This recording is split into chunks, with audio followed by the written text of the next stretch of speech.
नमस्कार दोस्तों, चलिए आज हम लोग देखेंगे बिहार बोर्ड 2026 के लिए ये लेक्चर नंबर 2 होने जा रहा है। ऑब्जेक्टिव का जो सीरीज हम लोग शुरू किए हैं, जिसमें पहला लेक्चर कंप्लीट हुआ, दूसरा लेक्चर में आज आगे बढ़ेंगे। तो चलिए शुरू करते हैं।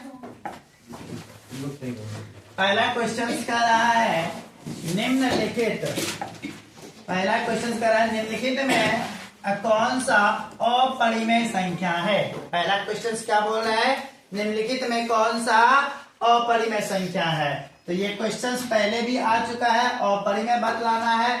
तो देखिएगा यहाँ पे बी ऑप्शन में तो 100 का 10 आ रहा है, अर्थात ये तो नहीं होगा अपरिमेय।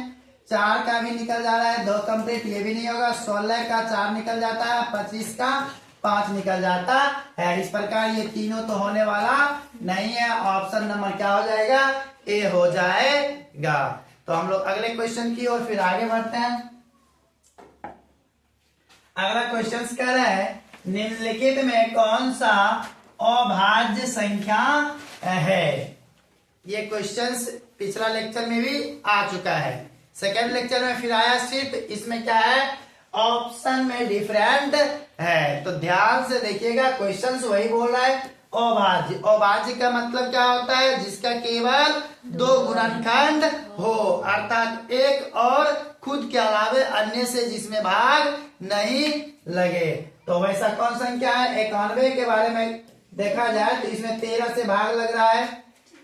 उसके बाद इसमें देखा जाए तो 2 1 3 और 3 6 हो रहा है, अंकों का योग 6 हो रहा है। इसका मतलब इसमें 3 से भाग लगेगा, यानी एक और खुद के अलावे 3 से भी लगेगा।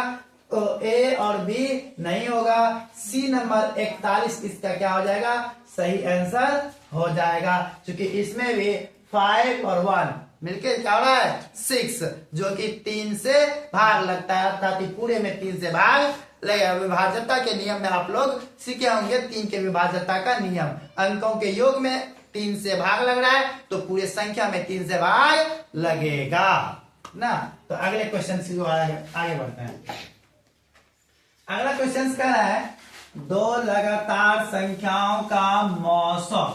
2 लगातार संख्या क्या बोल रहा है, 2 लगातार। तो 2 लगातार कोई संख्या ले लीजिए, जैसे 5 ले लिए, 6 ले लिए। अगर इसका क्या निकालेंगे, एचसीएफ निकालेंगे तो एचसीएफ क्या आएगा, 1 आएगा। निकाल के देख सकते हैं, 5 से 6 में भागेंगे, एक बार में लगेगा 5। इसके बाद 1 आ गया, इधर 5 आ गया, फिर 5 बार में 5 कट हो गया। एचसीएफ कितना आएगा, 1 आ रहा है। किसी भी 2 लगातार संख्या को लेते हैं तो उसका एचसीएफ कितना आएगा, 1 आएगा। देख लेना, लगातार संख्या में डिफरेंट कितने का, 1 का।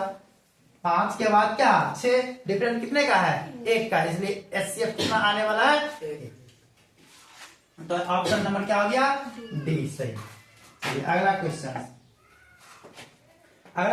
कर रहा है निम्नलिखित में कौन सा परिमेय संख्या है। निम्नलिखित में कौन सा परिमेय संख्या। तो परिमेय संख्या के बारे में पता होगा, जो भिन्न रूप में आ जाए आसानी से, रूट से जो बाहर निकल जाए। ऑप्शन अगर रूट में झलक रहा है, जो रूट से कंप्लीट रूप से अगर बाहर निकल जाता है वही क्या होता है, परिमेय होता है।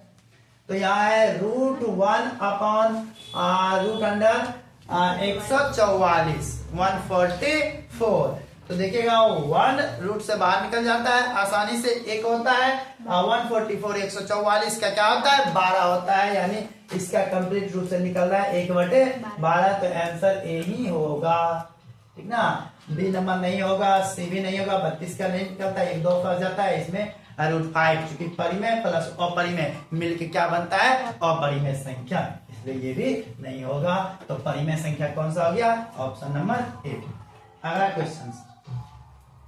क्वेश्चन कह रहा है निम्न किसी पूर्णांक p के लिए, p कोई क्या है, पूर्णांक है, इसके लिए क्या बोल रहा है, सम पूर्णांक का रूप होगा। अगर p पूर्णांक है, क्या है, पूर्णांक है, तो इसका अगर सम बताना हो, सम का रूप, तो सम के लिए क्या करेंगे, कोई भी पूर्णांक संख्या में, पूर्णांक संख्या कौन होता है, तो 0 1 2 3 ये सारी संख्या क्या हो गया, पूर्णांक। -1 भी होता है, -1, -2, -3, ये सारी क्या है, पूर्णांक संख्याएं है। तो ये पूर्णांक में अगर सम बताना हो या सम रूप में डालना हो तो इस सब में 2 से गुणा कर देंगे। सम संख्या किससे, 2 से। 2 से गुणा करने पे सारे पूर्णांक किसमें बदल जाते हैं, सम रूप में चले जाते हैं। क्वेश्चन यही कर रहा है कि एक पूर्णांक है, इसका सम पूर्णांक रूप होगा, तो सम पूर्णांक रूप के लिए क्या करेंगे, 2 से गुणा कर लेंगे।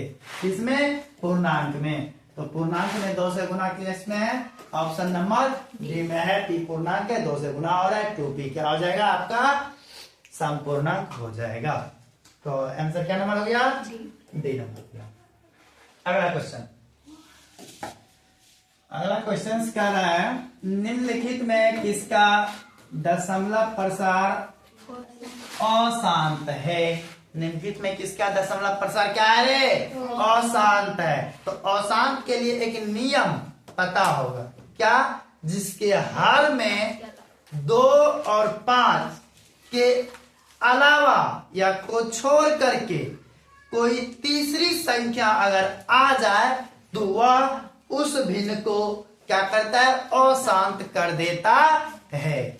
कब कर देता है, क्या बोले अभी, जिसमें 2 और 5 के अलावा कोई अन्य संख्या प्रवेश कर जाए तब। तो इसमें देख लीजिए कौन अन्य संख्या प्रवेश कर रहा है हर में। तो यहाँ 50 है, 50 है तो 50 में क्या है, केवल 2 और 5 है, 2 और 5 है। 243 में देखा जाए तो 7 आ रहा है, क्या आ रहा है, 7 आ रहा है। यानी हर में 2 और 5 को छोड़ करके दूसरी संख्या आ रहा है। इसका मतलब आंसर इसका सही क्या होने वाला है, बी होगा। 1600 में 16 का देख लीजिए, आपको खाली 2 मिलेगा, उधर 100 में तो 2 और 5 है, यानी 2 5 को छोड़कर कोई अन्य संख्या हर में नजर नहीं आ रहा है। 625 के बारे में देखा जाए तो पता होगा 625 में सिर्फ 5 आने वाला है, यानी 2 और 5 को छोड़कर के अन्य संख्या नहीं आएगा। तो अशांत होने वाला कौन हो गया, केवल ऑप्शन नंबर बी, जिसके हर में 243।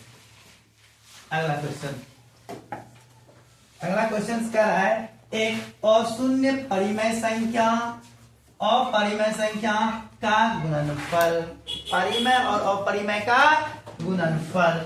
तो परिमेय और अपरिमेय का गुणनफल हमेशा क्या होता है, अपरिमेय संख्या होता है। हमेशा क्या होता है, अपरिमेय। कोई परिमेय ले लीजिए, मान लीजिए 2 1 क्या है, परिमेय संख्या है, लेकिन √2 क्या है, एक अपरिमेय संख्या। दोनों को गुणा किए, क्या बना, 2√2।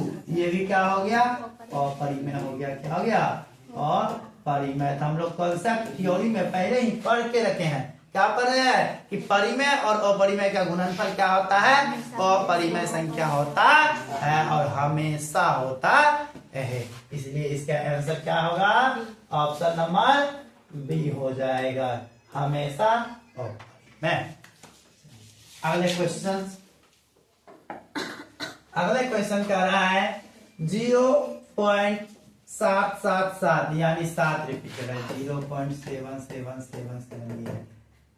अगर कोई दशमलव के बाद कोई एक ही अंक हमेशा आ रहा है, एक ही अंक रिपीट कर रहा है, तो इसका सीधा सा आंसर मारना है 7/9। आंख मूंद करके क्या मारना है, 7/9। देख सकते हैं इसमें क्या नंबर ऑप्शन होगा, ऑप्शन नंबर। किसी को कोई दिक्कत, अगर अंक की संख्या 1 है तब, अगर 2 अंक रिपीट कर रहा है, अगर कितना अंक 7 के बाद अगर कोई दूसरा अंक रहता, अगर 2 अंक रिपीट करते रहता तो क्या हो जाता, जितना है उतना बटे 99 हो जाता। क्या हो जाता, 99, यानी हर में 9 की संख्या बढ़ जाता, डबल हो जाता। अगर 2 अंक रिपीट करता, 3 अंक रिपीट करेगा तो हर में 3 हो जाएगा। बात क्लियर है। तो इस तरह का कोई भी क्वेश्चन रहेगा आसानी से बना सकते हो, किसी को कोई दिक्कत। अगले क्वेश्चन के वो बताएं। अगला क्वेश्चन कर रहा है पार्ट है। अब इसमें बोल रहे हैं कि कोई बात ही नहीं है कि नहीं, ये तो बच्चे बच्चे को पता रहता है, 6 7 से पता हो जाता है, 8 क्लास से पता हो जाता है कि पाई कौन सी संख्या है रे, अपरिमेय संख्या है। कौन संख्या है, अपरिमेय संख्या है। अगर आप वास्तविक संख्या पढ़ रहे हैं, अगर पाई नहीं जान रहे हैं तो फिर वास्तविक संख्या में आप कुछ नहीं जान रहे। पाई तो सबको पता ही होता है। और बहुत इंपॉर्टेंट क्वेश्चन है, 2021 में भी पूछा गया है और बराबर ये क्वेश्चन रिपीट कर गया, ठीक ना। तो इसलिए ऑपरेंड संख्या। अगला